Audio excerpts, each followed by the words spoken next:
আসসালামু আলাইকুম। সুপ্রিয় শিক্ষার্থী বন্ধুরা, দূরেও কাছে তোমরা যারা আজকের এই অনলাইন ক্লাসে রয়েছে, তোমাদের সকলকে জানাচ্ছি আন্তরিক অভিনন্দন, শুভেচ্ছা ও স্বাগতম।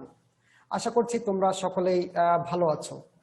আর তোমাদের জন্য আজকের নির্ধারিত বিষয় হিসেবে বেছে নেওয়া হয়েছে ব্যবস্থাপকীয় হিসাব বিজ্ঞান, অর্থাৎ ম্যানেজমেন্ট অ্যাকাউন্টিং।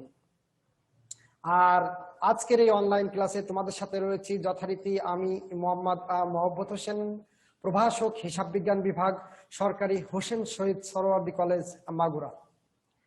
আর আজকের এই ব্যবস্থাপকীয় হিসাব বিজ্ঞান এটি তোমাদের বইয়ের পাঠ্যপুস্তকে বইয়ের 10ম অধ্যায়ে আলোচিত একটি অধ্যায়, এবং এই অধ্যায়ে সুনির্দিষ্ট একটি টপিক হচ্ছে ব্রেক ইভেন পয়েন্ট। আর এই ব্রেক ইভেন পয়েন্টকে কেন্দ্র করে তোমাদের পরীক্ষায় সমস্যা আসবে এবং তোমাদেরকে সমাধান করতে হবে। অর্থাৎ অঙ্ক এখান থেকে অবশ্যই তোমাদেরকে করতে হবে, এবং যে অঙ্কটি হবে অত্যন্ত সহজ, এবং তোমরা এটি সলভ করার জন্য যে সকল সূত্রগুলো প্রয়োজন তা আজকের এই ক্লাস থেকে দেখার চেষ্টা করবে, এবং আশা করি ক্লাস শেষে তোমরা পুরোপুরি এটি অনুধাবন ও সফল প্রয়োগ করতে সক্ষম হবে। ব্রেক ইভেন পয়েন্ট এর বাংলা নাম হচ্ছে সমচ্ছেদ বিন্দু, আর অর্থনীতিতে একে বলা হয় ভারসাম্য বিন্দু।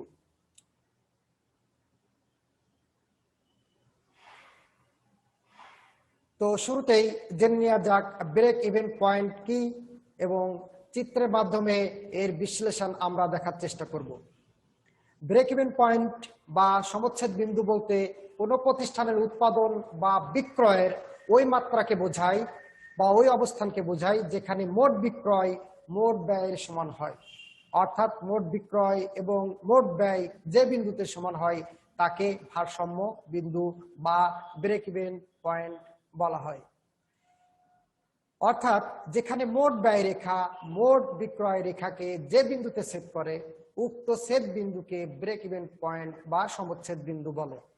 এই বিন্দুতে প্রতিষ্ঠানের লাভ লোকসান কিছুই হয় না, এজন্য এই পয়েন্টটাকে অনেকে বলে zero profit point. Break even point কাকে বলে এর বাস্তব চিত্র আমরা একটি চিত্রের মাধ্যমে দেখার চেষ্টা করি। চলো দেখা যাক ব্রেক ইভেন পয়েন্ট। এখানে দেখো ব্রেক ইভেন পয়েন্ট, এই যে একটি পয়েন্ট, অর্থাৎ দুইটি ডট ডট যে রেখা দ্বারা একটি বিন্দুতে মিলিত হয়েছে, আমরা এটাকে বলছি ব্রেক ইভেন পয়েন্ট। এখন আমরা এই ব্রেক ইভেন পয়েন্ট আগেই বলেছি এখানে না লাভ না লস হয়, তাহলে এর নিচে সম্পূর্ণটাই লস। এর নিচে সম্পূর্ণ ব্রেক ইভেন পয়েন্টের নিচেই সম্পূর্ণই লস, আর উপরে সম্পূর্ণই প্রফিট।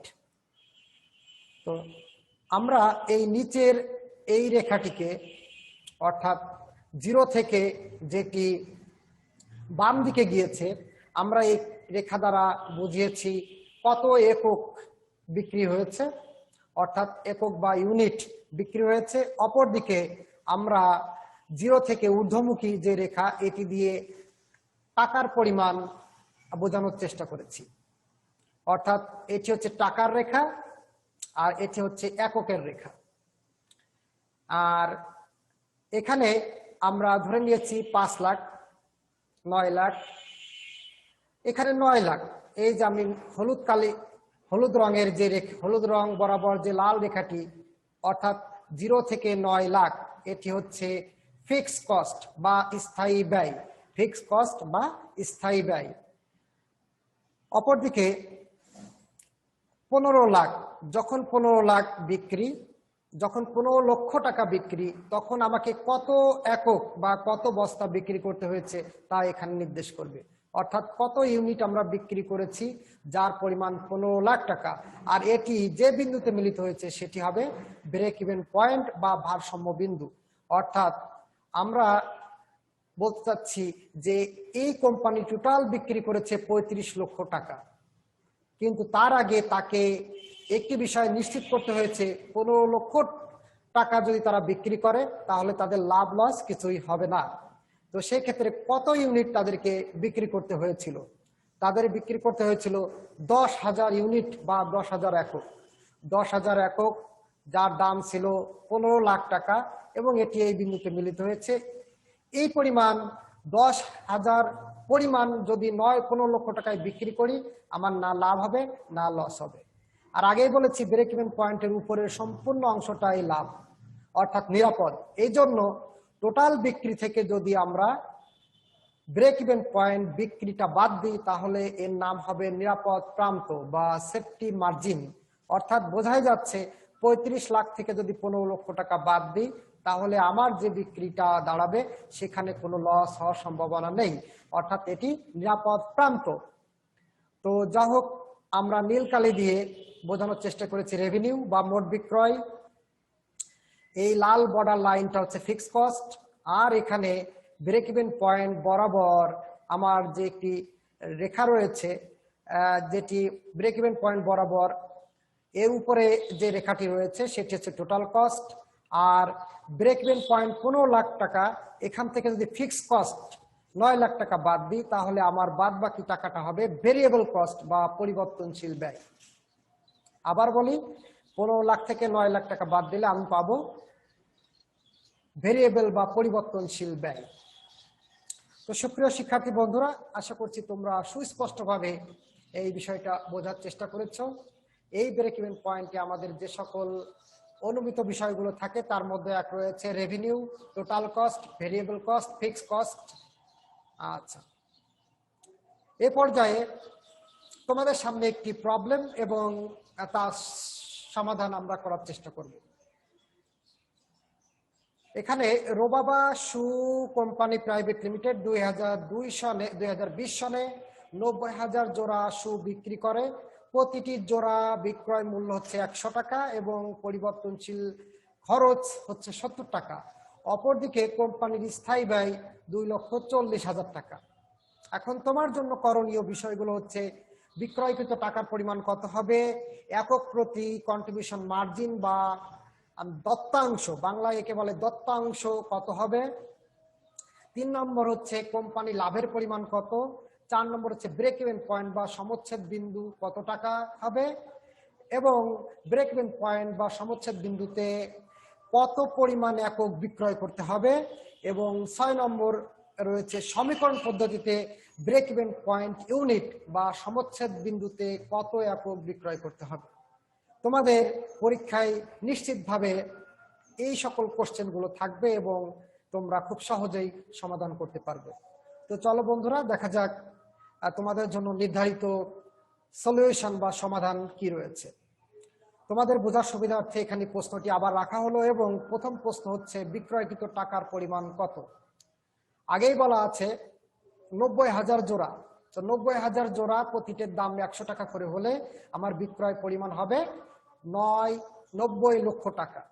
তো তোমাদের জন্য আমি নির্ধারিত একটি ছক দিয়েছি, তোমাদের যে কোনো অঙ্কই এই অধ্যায় থেকে আসুক না কেন, তোমরা এই ছকটি তৈরি করবে এবং খুব সহজেই সূত্র এবং প্রশ্নের উত্তর এই ছক থেকে পেয়ে যাবে।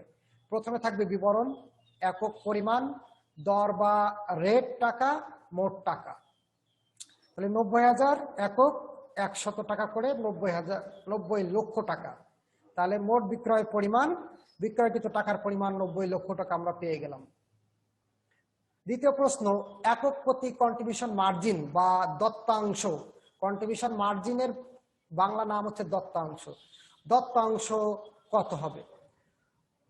যত ইউনিট আমরা বিক্রি করেছি, যত একক বিক্রি করেছি, নিশ্চয়ই তত এককের জন্য আমাদের কিছু অনুমিত খরচও রয়েছে। আর এই অনুমিত খরচগুলো যেমন খাজনা, পরিবহন খরচ ইত্যাদি। তো সেই সকল ক্ষেত্রে ইউনিটের পরিমাণ একই হবে। মনে রাখতে হবে ইউনিট এই দুই জায়গায় যাবে, এর বাড়তি আর কোথাও যাবে না। অর্থাৎ বিক্রয় ইউনিট প্রথমটাও যা হবে, ভেরিয়েবল পরিবর্তনশীল ব্যয়ের ক্ষেত্রেও তাই হবে। আচ্ছা, বিক্রয়ের পরিমাণ ছিল 100 টাকা আর পরিবর্তনশীল ব্যয় মোট ছিল প্রত্যেক ইউনিট প্রতি, অর্থাৎ একক প্রতি 70 টাকা করে। তো সেই ক্ষেত্রে আমরা যদি গুণ করি 70 গুণ 90,000, তাহলে আমার 63 লক্ষ টাকা। তাহলে আমার ভেরিয়েবল কস্টের পরিমাণ বা পরিবর্তনশীল ব্যয়ের পরিমাণ 63 লাখ টাকা। 100 টাকা থেকে যদি আমি 70 টাকা বাদ দিই তাহলে থাকে 30 টাকা। 90 লক্ষ টাকা থেকে 63 লক্ষ টাকা বাদ দিই তাহলে আমার এখানে দাঁড়ায় 27 লক্ষ টাকা। অর্থাৎ দত্তাংশ, বিক্রয় থেকে পরিবর্তনশীল ব্যয় বাদ দিলে আমরা পাবো দত্তাংশ। এখানে দত্তাংশ একক 30 টাকা, 30 টাকা প্রতি একক অর্থাৎ প্রতি বস্তা, এবং টোটাল টাকার পরিমাণ হচ্ছে 27 লক্ষ টাকা। সুপ্রিয় শিক্ষার্থী বন্ধুরা, তাহলে আমার প্রশ্ন চাওয়া হয়েছিল একক প্রতি দত্তাংশ বা কন্ট্রিবিউশন মার্জিন কত, তাহলে উত্তর পেয়ে গেছি 30, একক প্রতি 30, আর টাকায় 27 লক্ষ টাকা। তো আমাদের এখানে এটি ক্লোজ হয়ে যাবে, এটি আর নিচের দিকে বাড়বে না, কিন্তু মোট টাকার পরিমাণ এই ঘরটি চলমান থাকবে। এ পর্যায়ে কোম্পানির লাভের পরিমাণ কত? তো বিক্রয় থেকে যদি পরিবর্তনশীল ব্যয় বাদ দিই তাহলে আমরা পাই দত্তাংশ। দত্তাংশ থেকে যদি স্থায়ী ব্যয় আমাদের ছিল 2,40,000 টাকা, এটি যদি বাদ দিই তাহলে আমরা পেয়ে যাব মোট মুনাফা বা ইবিআইটি। ইবিআইটি বলতে বোঝাচ্ছে earning before interest and tax, earning before interest and tax বা প্রফিট বা মোট মুনাফা 24,60,000 টাকা। সুপ্রিয় শিক্ষার্থী বন্ধুরা, প্রশ্নে আর কিছু না বলার কারণে আমরা এখানে এটিকে ক্লোজ করেছি। পরবর্তী পর্যায়ে আমাদের প্রশ্নের 4 নম্বর কোশ্চেন হচ্ছে কন্ট্রিবিউশন মার্জিন অনুপাত কত, অর্থাৎ দত্তাংশ অনুপাত কত হবে। তো আমরা দত্তাংশ অনুপাতের জন্য নির্ধারিত আমাদের যে সূত্র, অর্থাৎ দত্তাংশ অনুপাত বা কন্ট্রিবিউশন মার্জিন অনুপাত হচ্ছে কন্ট্রিবিউশন মার্জিন বা দত্তাংশ ভাগ বিক্রয় গুণ 100। তো এক্ষেত্রে দত্তাংশ আমরা বের করেছি 30 টাকা প্রতি একক এবং 100 টাকা প্রতি বিক্রয় একক। বিক্রি করেছি 100 টাকা করে প্রতি একক এবং দত্তাংশ পেয়েছিলাম 30 টাকা প্রতি একক। তাকে আমরা 100 দিয়ে গুণ করেছি এবং 100 দিয়ে গুণ করার কারণে আমাদের এখানে পার্সেন্টেজ 30% বা আমরা 0.30 হিসেবে লিখতে পারি। এ পর্যায়ে 5 নম্বর কোশ্চেন তোমাদের জন্য ব্রেক ইভেন পয়েন্ট অর্থাৎ সমচ্ছেদ বিন্দু টাকা কত, সমচ্ছেদ বিন্দু টাকা কত। তো সেজন্য নির্ধারিত সূত্র হচ্ছে ব্রেক ইভেন পয়েন্ট বা সমচ্ছেদ বিন্দু টাকা স্থায়ী ব্যয় টাকা। স্থায়ী ব্যয়ের ক্ষেত্রে সব ক্ষেত্রেই টাকা হবে। স্থায়ী ব্যয় টাকা, কন্ট্রিবিউশন মার্জিন দত্তাংশ অনুপাত। আমরা যদি অনুপাত দিয়ে ভাগ দিই তাহলে আমরা পেয়ে যাব টাকা। তো সেই ক্ষেত্রে আমাদের টাকা হচ্ছে 2,40,000 টাকা আমাদের স্থায়ী ব্যয় এবং অনুপাত আমরা বের করেছি 30% বা 0.30। সেক্ষেত্রে আমাদের টাকার পরিমাণ হচ্ছে 8 লাখ টাকা।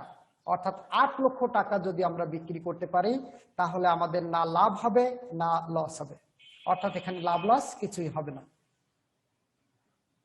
এ পর্যায়ে ব্রেক ইভেন পয়েন্ট সমচ্ছেদ বিন্দু একক কত হবে, অর্থাৎ আমরা যে 8 লক্ষ টাকা বিক্রি করেছি তা কত বস্তা বিক্রি করলে বা কত একক বিক্রি করতে হবে। সেই ক্ষেত্রে ব্রেক ইভেন পয়েন্ট বা সমচ্ছেদ বিন্দু একক বের করতে স্থায়ী ব্যয় টাকা, আমি আগেই বলেছি উভয়ের ক্ষেত্রে টাকাই হবে, কিন্তু নিচের ক্ষেত্রে একক চাইলে একক আর টাকা চাইলে অনুপাত। এক্ষেত্রে কন্ট্রিবিউশন মার্জিন বা দত্তাংশ প্রতি একক। তো দেখা যাক ব্রেক ইভেন পয়েন্ট সমচ্ছেদ বিন্দু 2,40,000 টাকা স্থায়ী ব্যয় ভাগ 70 টাকা। 70 টাকা হচ্ছে কন্ট্রিবিউশন মার্জিন অর্থাৎ প্রতি একক। প্রতি একক হচ্ছে আমার এখানে দত্তাংশ, অর্থাৎ এখানে আমার রয়েছে এখানে হবে 30 টাকা, এখানে হবে 30 টাকা। 2,40,000 ভাগ 30, যেহেতু 100 বিয়োগ 70 = 30, এখানে হবে 30। তাই যদি আমরা ভাগ করি তাহলে আমাদের হবে 8,000 জোড়া, 8,000 একক বা 8,000 জোড়া। আগে বলে রাখি এখানে 70 হবে না, হবে 30। রোবাবা ফুড প্রোডাক্টস, রোবাবা শু কোম্পানি প্রাইভেট লিমিটেড 2020 সনে যে বিক্রয় করেছিল 90,000 জোড়া জুতা এবং প্রতিটি বিক্রয় মূল্য ছিল 100 টাকা এবং পরিবর্তনশীল ব্যয় ছিল 70 টাকা। তাহলে আমরা আগেই জেনেছি যে দত্তাংশ মানে হচ্ছে এক বিক্রয় মূল্য বিয়োগ পরিবর্তনশীল ব্যয়। তো এক্ষেত্রে চাওয়া হয়েছে সমীকরণ পদ্ধতিতে ব্রেক ইভেন পয়েন্ট ইউনিট বা সমচ্ছেদ বিন্দুতে কত একক বিক্রয় করতে হবে, কত একক বা বস্তা বিক্রি করতে বলছে। এটি সমীকরণ পদ্ধতিতে, তোমাদের পরীক্ষায় সমীকরণ পদ্ধতিতে অনেক ক্ষেত্রে অঙ্ক আসতে পারে এবং সেক্ষেত্রে এটি জানা অত্যন্ত জরুরি। তো খুবই সহজ, আমরা আগেই বলেছি ব্রেক ইভেন পয়েন্ট হচ্ছে জিরো প্রফিট পয়েন্ট, এখানে না লাভ হয় না লস হয়। ব্রেক ইভেন পয়েন্টে মুনাফার পরিমাণ 0 টাকা। এই জন্য আমরা সূত্র হিসেবে বলেছি যে break even point is just like a point which indicates zero profit point. So dear participant, ধরি ব্রেক ইভেন পয়েন্টে বিক্রয় এ একক, তাহলে বিক্রয় সমান সমান পরিবর্তনশীল ব্যয় যোগ স্থির ব্যয় যোগ মুনাফা। আমরা ইতিমধ্যে তোমাদেরকে একটি ছক দেখিয়েছি যেখানে বিক্রয়, তারপরে পরিবর্তনশীল ব্যয়, তারপরে দত্তাংশ, তারপরে বাদ দিয়েছি স্থির ব্যয়, তারপরে আমরা পেয়ে গেছি মুনাফা। তো এই জন্য আমরা যদি নিচ থেকে যোগ করি তাহলে মুনাফা, স্থির খরচ এবং পরিবর্তনশীল ব্যয় ইকুয়াল টু বিক্রয়। তো সেক্ষেত্রে যেহেতু আমরা ব্রেক ইভেন পয়েন্ট বিক্রয় এ একক ধরেছি, আর আগেই বলেছি যে পরিমাণ একক বিক্রয় হবে বিক্রয়ের ক্ষেত্রে, পরিবর্তনশীল ব্যয়ের ক্ষেত্রে সে পরিমাণ এককই হবে, শুধু তাদের দামের পরিবর্তন হবে। তো এক্ষেত্রে 100 একক বিক্রয় আর পরিবর্তনশীল ব্যয় হচ্ছে 70 একক, 2,40,000 টাকা স্থির খরচ, এবং যেহেতু কোনো মুনাফা হয় না ব্রেক ইভেন পয়েন্টে, সেই ক্ষেত্রে আমার এখানে হবে 0। এখানে উল্লেখ্য সমীকরণ পদ্ধতিতে ব্রেক ইভেন পয়েন্টে ইউনিট বলা হয়েছে, ব্রেক ইভেন পয়েন্টে চাওয়া হয়েছে, আর ব্রেক ইভেন পয়েন্টে কোনো মুনাফা হয় না। তাহলে সেক্ষেত্রে আমার 100 এ ইকুয়াল টু 70 এ প্লাস 2,40,000 টাকা প্লাস 0 টাকা। তাহলে এ ইকুয়াল টু আমার 2,40,000 টাকা আর 30 দিয়ে আমরা ভাগ দিব, যেহেতু 100 বিয়োগ 70 ইকুয়াল টু 30, আর তাহলে এর ক্ষেত্রে আমার বেরোয় যাবে 8,000 জোড়া। অর্থাৎ সমীকরণ পদ্ধতিতে আমার একই হবে। তো অনুমিত যে সকল সূত্রগুলো তোমরা এই ছক থেকে পাবে সেগুলো এখন আয়ত্তে আনা খুবই সহজ হবে, কারণ ছকটি মনে থাকলে সূত্রগুলো তুমি নিজেই কল্পনা করে নিজের মতো করে বোঝা এবং এটি আত্মস্থ করার জন্য আর কোনো কষ্ট করতে হবে না। তো দেখা যাক সূত্রগুলো এক এক করে। বিক্রয় নির্ণয়ের ক্ষেত্রে বিক্রয় সমান সমান দত্তাংশ যোগ পরিবর্তনশীল ব্যয়, বিক্রয় সমান সমান পরিবর্তনশীল ব্যয় স্থায়ী ব্যয় যোগ মুনাফা। 2 নম্বর হচ্ছে পরিবর্তনশীল ব্যয় এর ক্ষেত্রে পরিবর্তনশীল ব্যয় সমান সমান মোট ব্যয় মাইনাস স্থায়ী ব্যয়, পরিবর্তনশীল ব্যয় সমান সমান বিক্রয় বিয়োগ দত্তাংশ সীমা, পরিবর্তনশীল ব্যয় সমান সমান বিক্রয় বিয়োগ ব্র্যাকেটের ভিতরে স্থায়ী ব্যয় ও মুনাফা।